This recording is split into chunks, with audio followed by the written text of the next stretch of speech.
distress in the last days.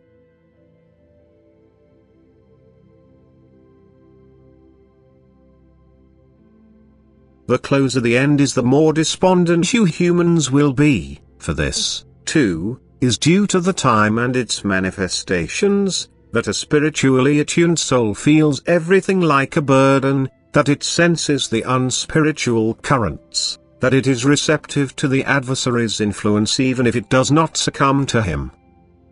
But it feels everything as torment what does not move within the framework of divine order, and since people have more or less stepped out of order, such a state is also not without effect, and the effect always affects the souls which desire to remain in order.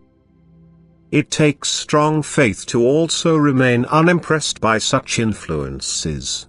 The human being must have such a firm bond with his God and Father of eternity that he stands, as it were, above everything that happens around him, because he is at the same time the recipient of strength from God and thus defeats everything that is directed against him. But the despondency increases with the approaching end.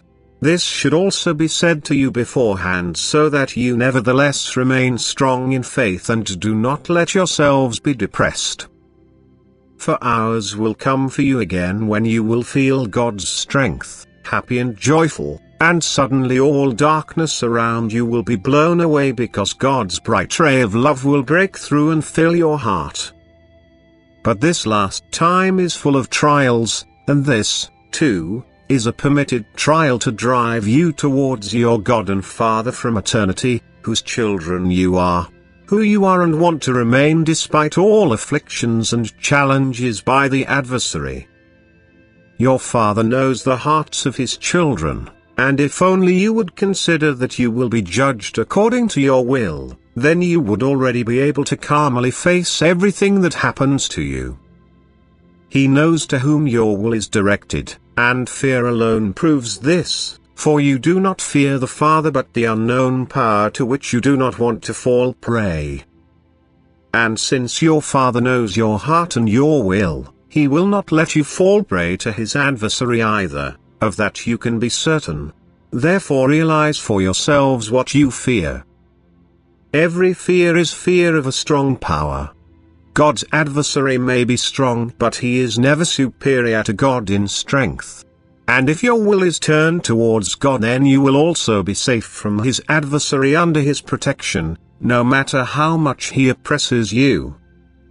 You need not fear anyone but only believe that you are under the Father's protection, and that even his influence on you will remain ineffective because you don't want him to gain power over you.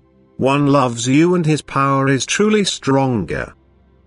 Adhere to the one and leave all fear aside, and you will truly become ever stronger in your faith. You will also not fear the end and hand yourselves over to your Father in heaven anew every day and calmly walk the path under his protection and shield until the end, for the Father will not abandon his child which wants to go to him into the Father's house.